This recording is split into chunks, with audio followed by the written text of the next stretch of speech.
We're on express elevator to hell. Going down. 2, 1, mark.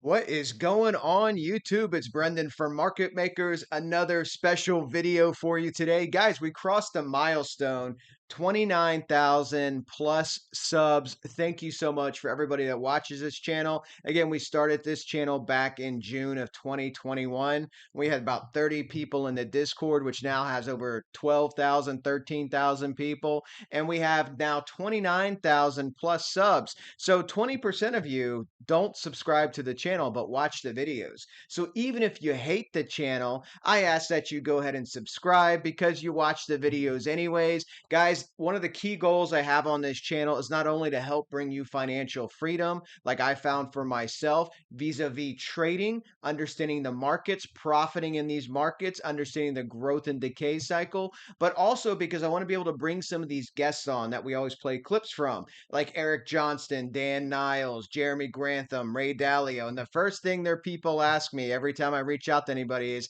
how many subs do you have? So if you enjoy the videos, please do subscribe. Take a moment, smash the like button, and definitely tick that notification bell. I would appreciate it.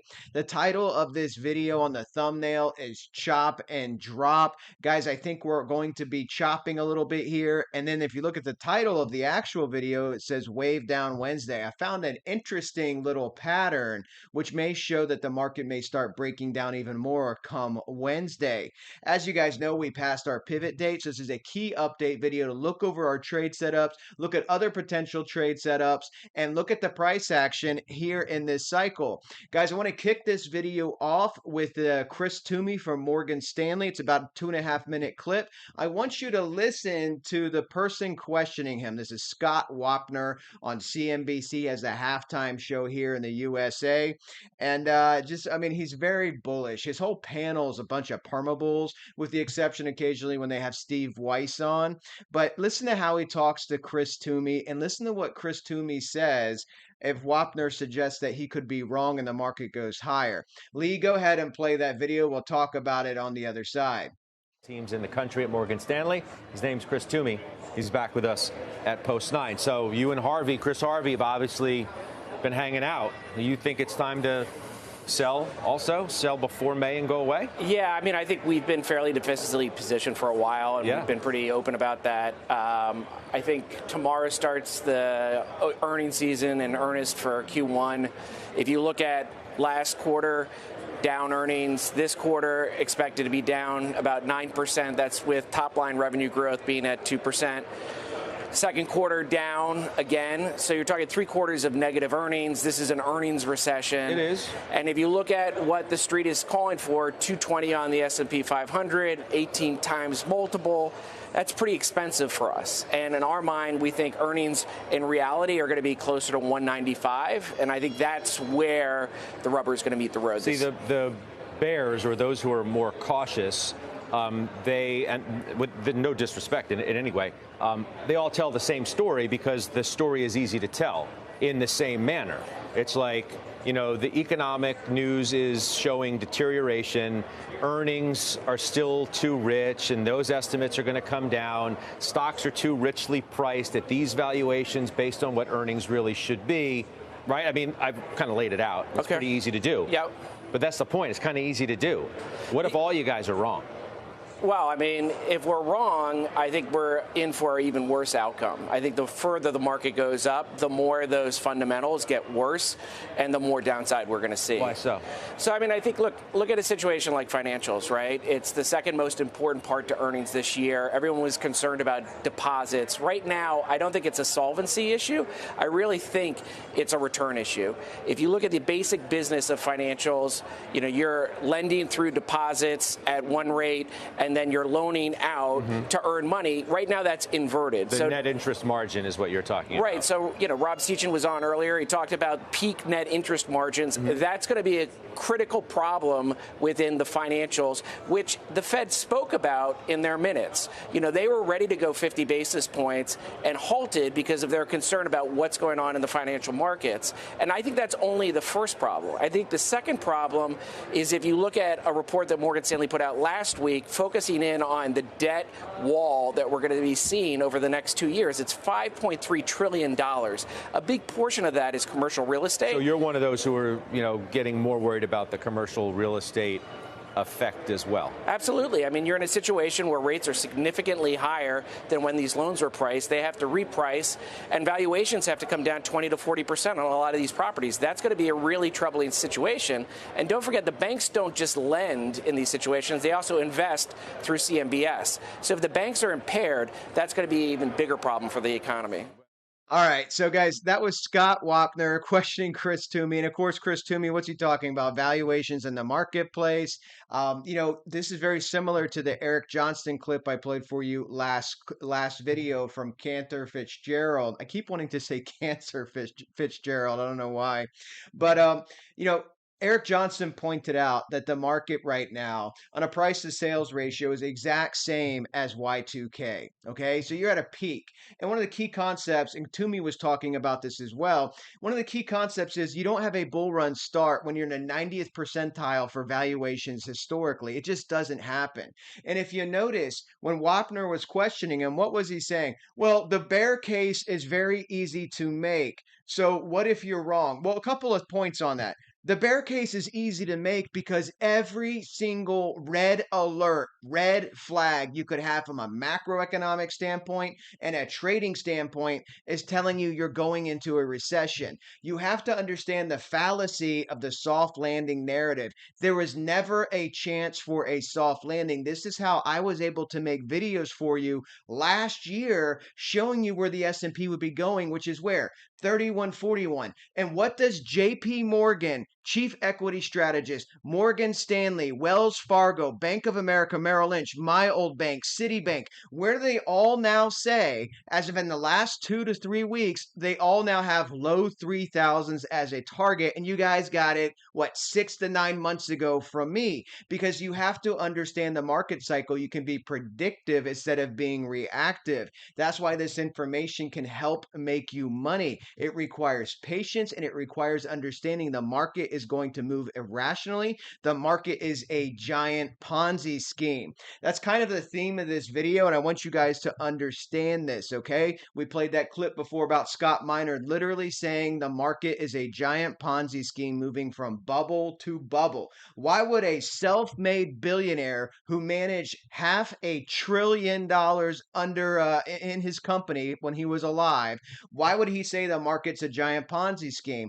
Because it is a giant Ponzi scheme. This is the playground for the elites and the rich, okay? They own the vast majority of equities. What our goal is as traders, day traders, swing traders, doesn't matter. What your goal is, if you ever watch any of those nature shows with the sharks and you see the remora fish attached to the side of it, the shark's the one doing the hunting, all the hard work, taking a chance, risking its life, attacking creatures, and that remora fish sticking to the side of the shark is just feasting on the parcels that fall into its mouth, right? That's what you want to be as a trader. You want to be a remora fish. This is the whole concept of trading the trend. So when you adopt these ideologies of being a permabull like Tom Lee or like the business news, one, what is the motivation?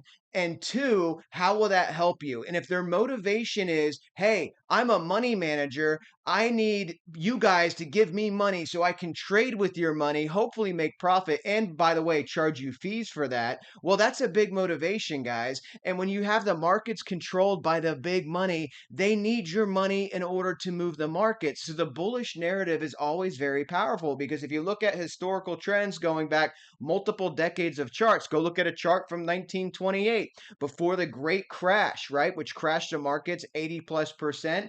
But if you look at it historically, the markets go up. So that's what they always say. They always say you can't pick tops and bottoms, and I'm a long-term investor. What that is code for is I can't pick a top and bottom, but I'm a long-term investor. So that means they can never be wrong. When the market does sell off to the low 3000s, doesn't matter. Don't worry. Don't have fears because I'm a long-term investor. Well, the fact of the matter is you can lose the vast majority of your wealth and the gains that took you decades to get. We're going to look at that in the chart so you guys can see that.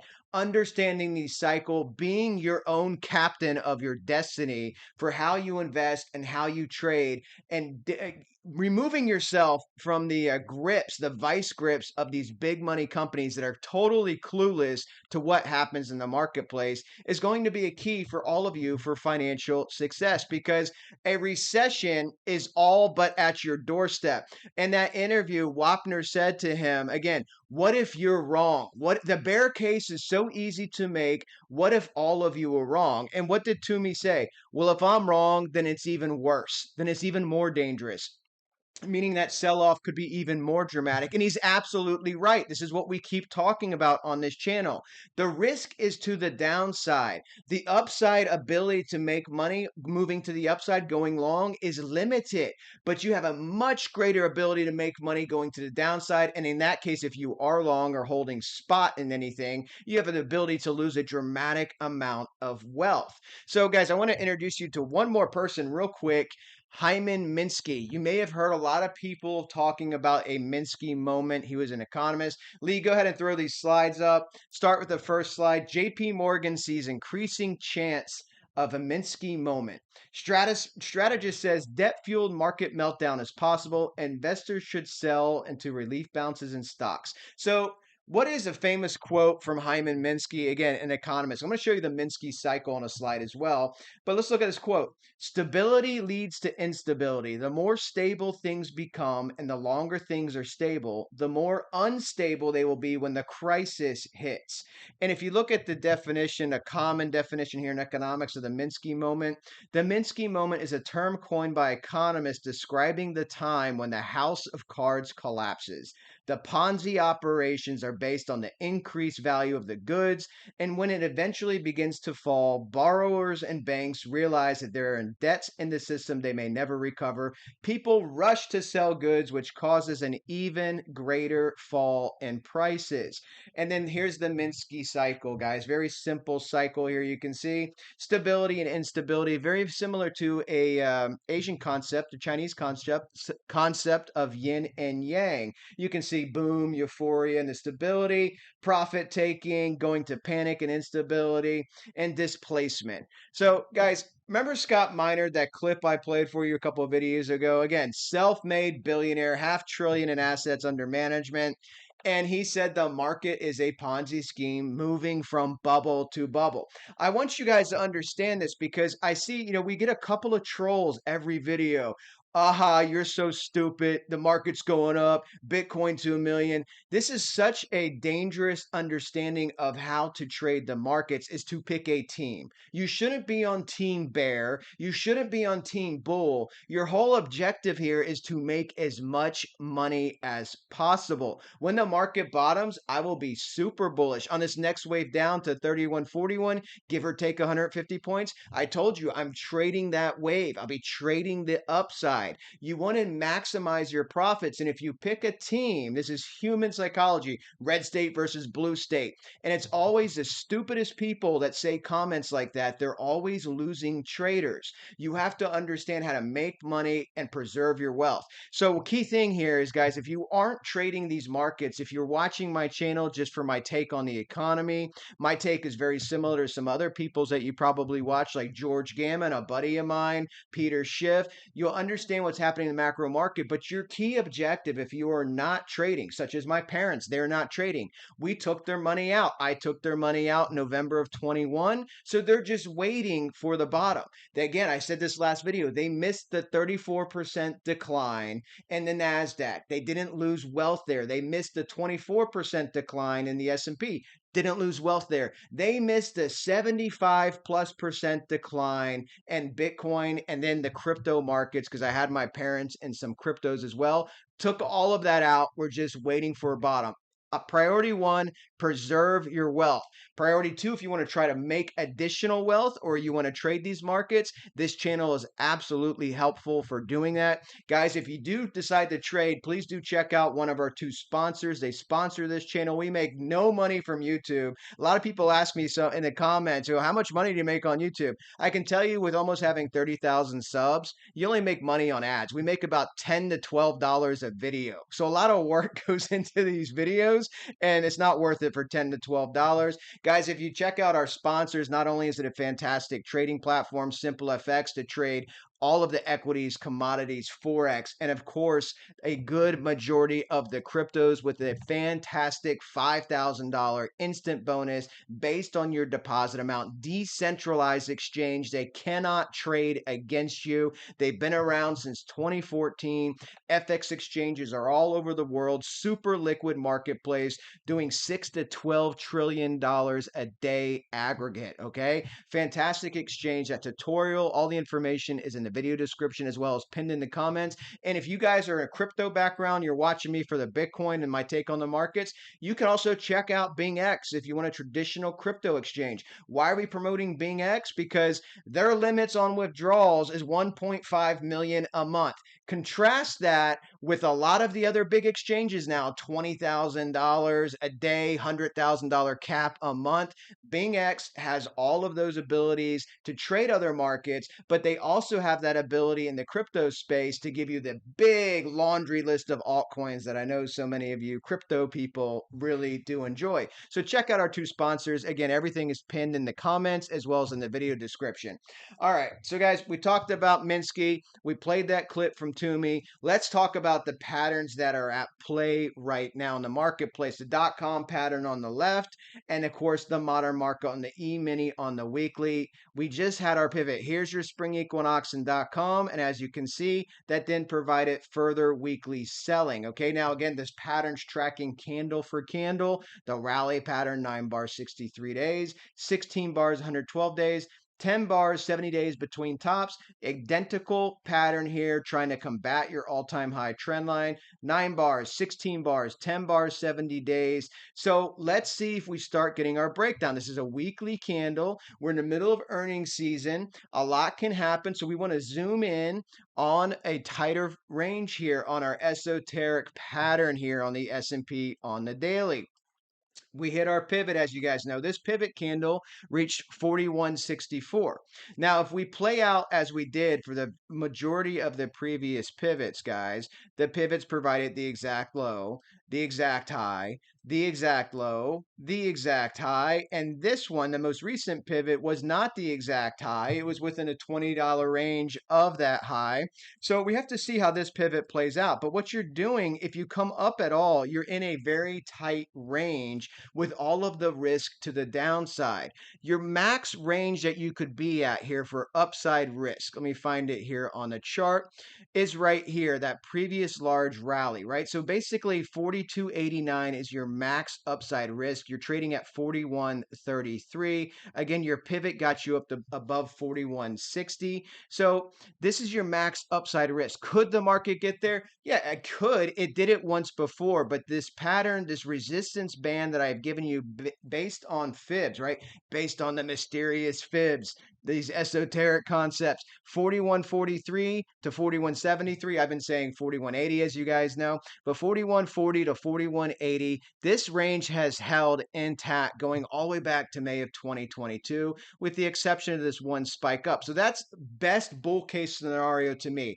If everything went perfect in earnings and everybody beats earnings, I think you could get up to 4,300. Do I anticipate that? No, that's why I'm in shorts. I got in shorts at the pivot here on the S&P S&P, here on the DAX as well. Have our trade posted for the Bitcoin short as well from one of our other professional traders, Mark, who's been trading crypto since 2015. He nailed that. He has an entry on Bitcoin. But let's bounce back. I'm jumping all over the place, guys. Guys, I had a crazy weekend, just as an aside. So my dog had shoulder surgery, so I have to carry him everywhere. He's sedated in bed rest, and he's not light. He's 70 pounds. In addition to that, I broke up a dog fight here at the ranch, and I got some nice bite marks. Look at that mark on my hand. I got a nice bite across my hand. I got a bite across my thigh. And those of you that live in Florida, you know what I'm about to say. Florida man problems, right? So I've just had a lot going on over the last few days. Hence, I didn't even put on a Hawaiian shirt today. I just had to get this video out. But guys, we have to understand where the market's going to go. And where the market's going in this beautiful double top you're making here on the 3-day chart. Upside risk, sure. We have that 42.89. Doesn't stop me from shorting up there in the 41.60s because that to me is worth the opportunity. It's all about managing your risk and position size. And when this breaks, we're looking at that 31.41 coming down here by June, right? June on our pivot. So let me bounce back to that chart. That's our upside risk, but here's our pivots. And this is what we're looking at here. I want to show you why I called this video Wave Down Wednesday. And if we look at this, you guys know I like to do sequencing here on your channel. So we have our 43-day pivots here in yellow. The green was a spring equinox, obviously. And we're on that 6-month-long uptrend. So we're looking for that reversal of the uptrend. And if we go ahead and tag the low between the pivot here, up to your highs, 28 bars, 42 days.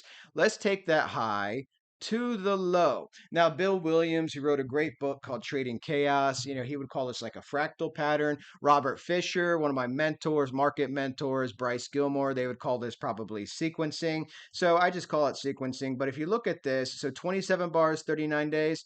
What I'm thinking, guys, is this comes out to Tuesday, and I'll show you why. 26 bars, 36 days. So you have your swing up was 28 bars. Your swing down was 27 bars. Notice it's a -1 bar count here. Your swing back up is another -1 bar count to 26 bars. 42 days, 39 days, 36 days. That's also a -3 on the days from box to box. Again, it's a Fibonacci number. And the key thing that I'm seeing here that gives you that 36 days, check this out. So if we look at this, if we just like we did on the .com pattern, let's look at our top here on our double top that formed. There's your pivot, right? And then where it actually broke down, the bar that actually broke you down out of the double top here. Okay, you see that? 10 bars, 14 days. So if we do the same thing over here, we hit our 41.43. We look at our pivot here. Here's your 9 bars. Your 10 bars with 14 days would be Tuesday. You see that? So here's, you got above the 41.43, your high here, and now you have your new high of the 41.63 or 41.65. 10 bars, 14 days. And again, this sequence would line you up on Tuesday using that same count, 26 bars, 36 days. So that to me means we could see one of these bars, which is what we want to see, one of these larger yellow bars, right, for selling. That could happen Wednesday. So in other words, Monday, Tuesday chop, wave down Wednesday. Is it a possibility? I think it's a strong possibility based on the market action, okay? This is why we are in shorts up here at this level. And, you know, let's go ahead and go forward here. Again, guys, I've covered this many times. I just went over it again briefly. That next wave down, looking for the FOMO phase. All the big bears on Wall Street will say, finally, the washouts happen. Now we can have our bull run, our big market recovery, and that's at -35%. 31.41, give or take 150 points. That means it can go to 3,000. That means it can go to 3,300, okay? But in the meantime, you're chopping around, waiting for a catalyst. We had JP Morgan report record earnings, which wasn't unexpected because of the record outflows of regional banks going into the large money center banks. But we also had retail sales are weaker. This is an earnings recession. Earnings for next quarter as well are supposed to be negative, and every single leading economic indicator tells you a recession's incoming. Even the Fed minutes came out last week. Since my last video, the Fed minutes are actually forecasting a mild recession this year. Now, let me juxtapose that with you with the great financial crisis, okay? The great financial crisis. So the actual recession started in Q4 2007, by the way, which took the federal government almost a year to go back and say, oh, it actually started in 2007. Ben Bernanke, the Fed head in 2008, spring of 2008, the housing market has never been in a bubble. It is merely a reflection of a strong U.S. economy, and we don't foresee a recession in the U.S. Okay, Ben Bernanke, 2008, and then what do we have? The great financial crisis. So I want to juxtapose those two together because that is Ben Bernanke saying it wasn't even in the forecast for a recession. Now we have the Fed with every single leading economic indicator worse than 2008, telling you you're going into a recession, and the Fed says, actually, we are forecasting a mild recession. That to me means it's going to be a shitstorm recession, okay? Every indicator, 93% yield curve inversion. The market never makes a bottom with inflation above 5%. The market historically, in the whole history of the marketplace, has never made a bottom while the Fed is actively raising rates, has never made a bottom ahead of a recession. So the only way you can be bullish in this market, I'm talking to you, my crypto bros, because a lot of you don't understand. The only way you can be bullish in this market is if you think there is no recession incoming, okay? Because a recession means unemployment's going to double or triple, okay, according to the ratios of a recession coming down with a recession with inflation coming down and unemployment coming up. Inflation could easily get crippled because the economy will grind to a standstill. You have to understand economic conditions are going to get dramatically worse. I don't think crypto is going to fly up in those conditions where crypto, specifically Bitcoin, maybe some of the Bitcoins, and again, the metals guys, where they will rebound and find a parabolic strength to really move up is after this next wave pull down. After the next wave pull down, if investors seek safety, and those investors, and I'm not saying crypto is the safety play, but if those investors think Bitcoin is akin to digital gold, which is how they sold it for years, you can see both those assets rise. We saw this in GFC. Bitcoin was not there, but in GFC, I told you gold fell 34% when the market capitulated, and then it recovered much faster and went on its massive run, okay? Silver fell 61%, which is why crypto, gold, silver, I think everything is coming down when the market pulls down. You have to understand the trillions and trillions of wealth that is lost on these pull downs. That's why we look at things like volume, why we look at things like the actual price action. And we can see now the S&P on the daily is now coming down to 41.26. Remember, it was just on Friday, it was at 41.64. So you have a 0.5% decline here. We'll see if this keeps going, guys. But again, if the pivots play out, the vast majority of pivots was the high before the breakdown. The previous pivot over here was not the high. So you have that chop, and that chop range of 41.40 to 41.80.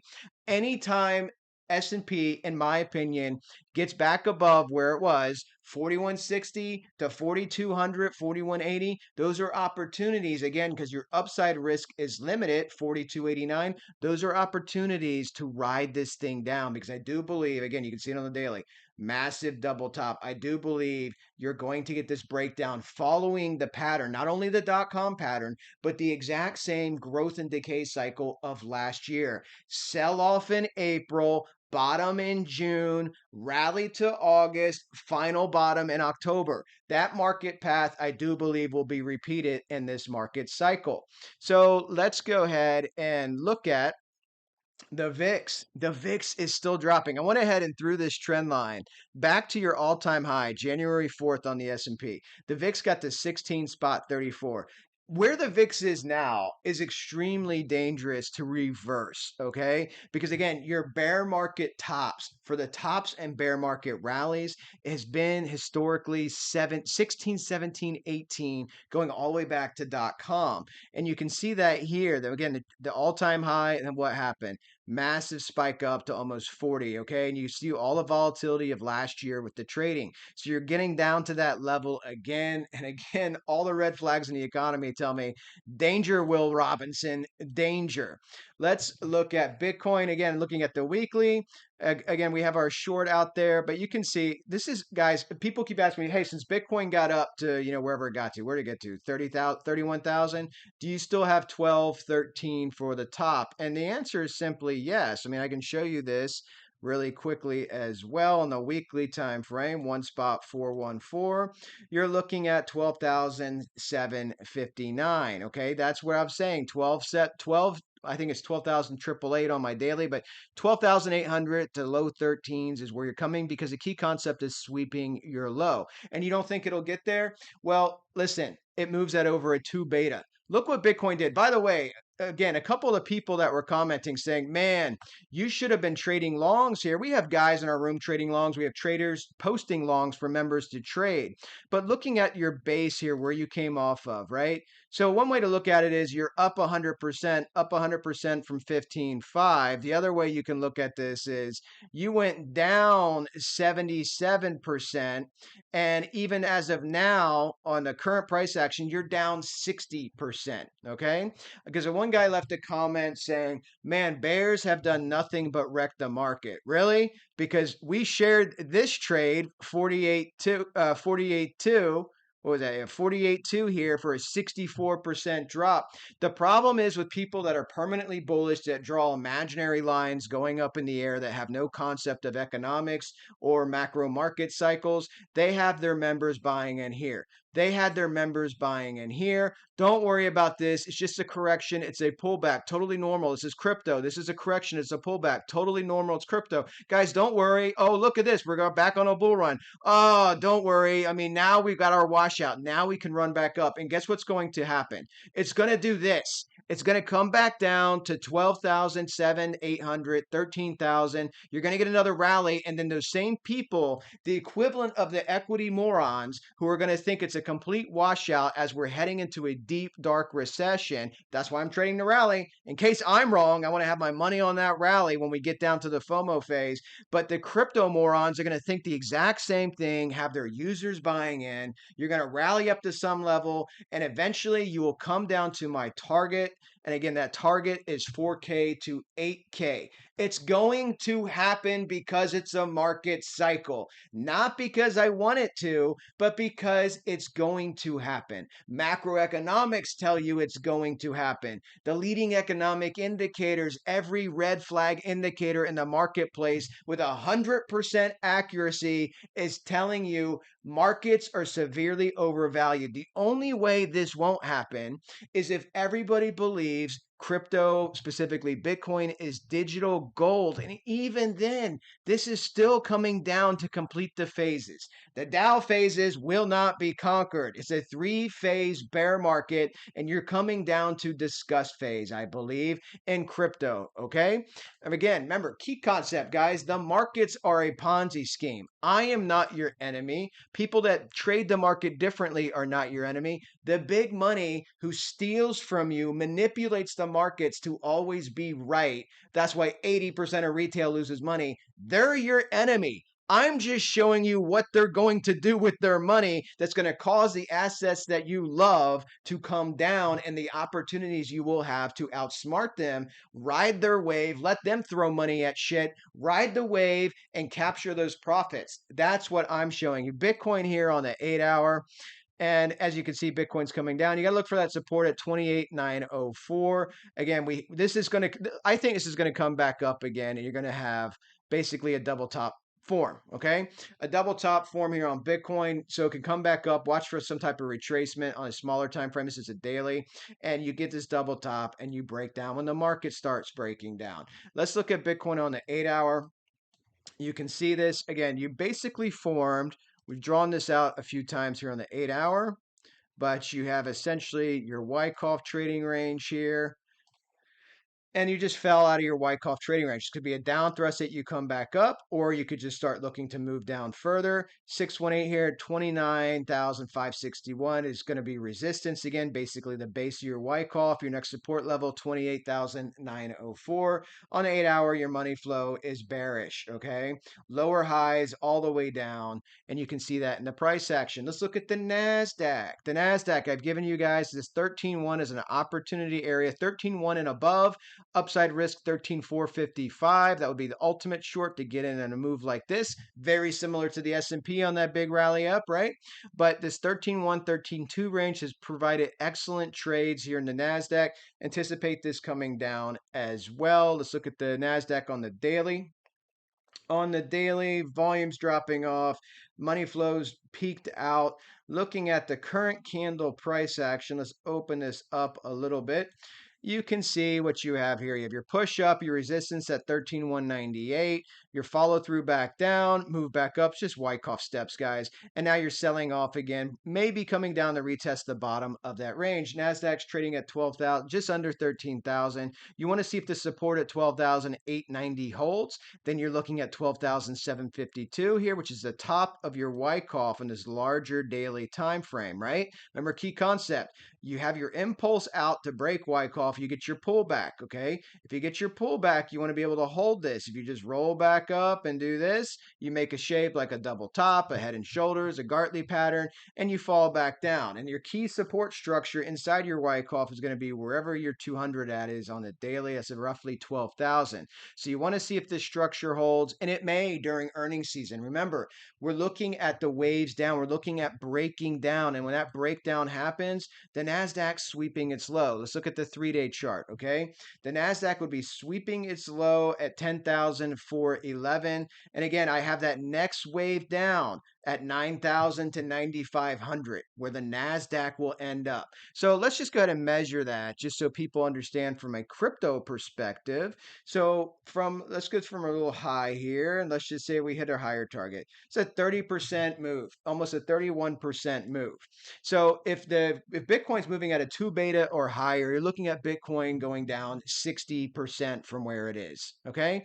60% from where it is. And just to encapsulate this, right? So if we go from our high, our all-time high, to your low, again, the NASDAQ fell almost 38%. Bitcoin fell almost exactly at a 2 beta, 75+%. Whatever the NASDAQ drops, overall, Bitcoin's going to double. Rule of thumb, okay? So that's why I'm telling you, Bitcoin will sweep its low, the NASDAQ will sweep its low, all the stocks that made lows will sweep their lows, and you will have a new price set in the market. Looking at Tesla, again, that Tesla entry I gave you turned out to be sweet at 208. You've had Tesla come all the way down here to the 160s, 163, 163.94. Tries a rebound, came back down.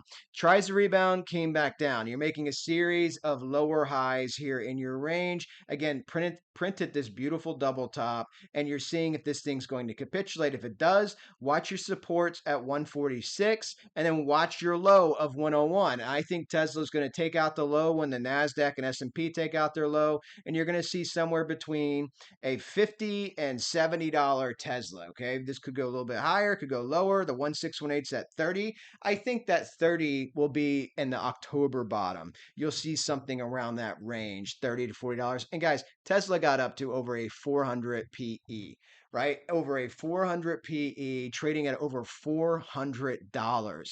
And we're talking about, understand the gravity of the life-changing wealth you can get.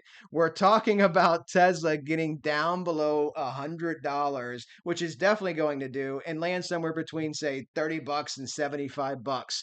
I mean, that's absolutely amazing if you want to be able to invest for long-term wealth. Guys, I forgot to mention, if you want to come trade with us on our Discord, our two sponsors will pay for you to join. All you have to do is download one of their apps, message Lee in the Telegram. That info is pinned in the exact same places as the app info is, and come join our room for free and get in on these trades that I talk about as well on the channel. So we have other professional traders and staff and awesome members there. Looking at MSTR, I told you another way to play Bitcoin. I gave you this range here of 333 to 360, and we got up to, where did we get up to? 347. 347. You've had a nice decline down to 314. Again, this will move when Bitcoin really moves down as well. You'll see this capitulate, and you're going to take out your low, and I think you're going to 102, somewhere between 102, let's say 80 bucks and $102, because again, your low was somewhere around here, around 133. So 102 makes sense. And it's also the 1618. That would be your next move down, is coming down to 102. You can see the double top printing on your volume ratio as well. Looking at the DAX. The DAX is another trade that I'm in. Gave you this range between the 786 at 15.6 and 16.2, which was very close to your all-time high. DAX got up to 15.956 or 956. So shorted the DAX here as well. The DAX fell 74% in Y2K. It overachieved on this rebound pump up, and it's still early on. It's 15.834. We've got to be looking at chopping here, just like the S&P, chopping and then dropping, and that's what I'm looking for in the DAX. And you can see this would be a giant double top as well, going all the way back to the pandemic low, and if and when this thing rolls over. Guys, let's talk about gold real quick. Gold. We didn't even get to the 2055, man. You know, again, I wish I would have shorted gold. I was sitting on the fence, as you guys know, talking to you on the channel. I was talking to the guys in the room. I was sitting on the fence about shorting gold, because gold, you know, you want it to do well, because it will do well in what's to come in this decay cycle that the elites are putting on us. But, you know, you can't ignore the technicals. Again, 2055 is a key resistance area, and you got to 2048, right? You got to just within what, $7 almost of where our actual landing point was. Didn't give me the chance to really consider shorting it or not, and you had a big sell-off. 2048 all the way down to 1981, 3 years after I was born. 1981, and you're at 1989 now. And again, I look at the technicals as you approach. This thing could rebound and try up one more time, and I think I'm going to short it if it does. But looking at this coming back up, looking at my 3-day chart on gold, looking at my 3-day MFI, every single overbought signal is giving you about a 20% move down. Gold is a very liquid asset, pun intended, very liquid asset. And at the bare minimum, I think you'd be coming to retest one of these low areas, your 1708, 1626. And of course, if you lose that 1626, I have the two GFC 2.0 targets. If we repeat the exact same cycle as GFC 1, which would be 1521 and 1389 for that 32% decline. So that's what I'm looking at on gold. Didn't get overbought yet. So maybe we can just hold this and try to swing up one more time, or maybe it'll still creep to get overbought and then pull down. But man, $6 away from being really happy with that trade, because what a move in gold, especially with leverage. Looking at XAG. Silver is overbought now officially, as you can see on our 3-day chart on the MFI. Why is that significant? Again, this is the trade that I gave you here at 24.41. 20% move. This is significant because silver is more volatile than gold. We tried to get above the target I gave you, 25.47, wicked back down below, candle could not close above it. This may be the top for silver. You're overbought. You want to watch this. Watch what gold does. But most likely, guys, as you can see, never necessarily worry about, oh, I missed a trade. As you can see, and this is a 3-day chart, so this would take even longer to play out. You had your spike, and then you had volatility. But oftentimes, you get an extra opportunity. That's not the exact top, but you got an extra opportunity to catch this wave down. You got that extra wick there at the end to catch that wave down. So yeah, you didn't get that. See what this does. Maybe it bounces back up, comes back up, establishes a range, gives you your Wyckoff range, and you can nail an up thrust. Here of all my arrows, and get that opportunity to get it on the way down, okay?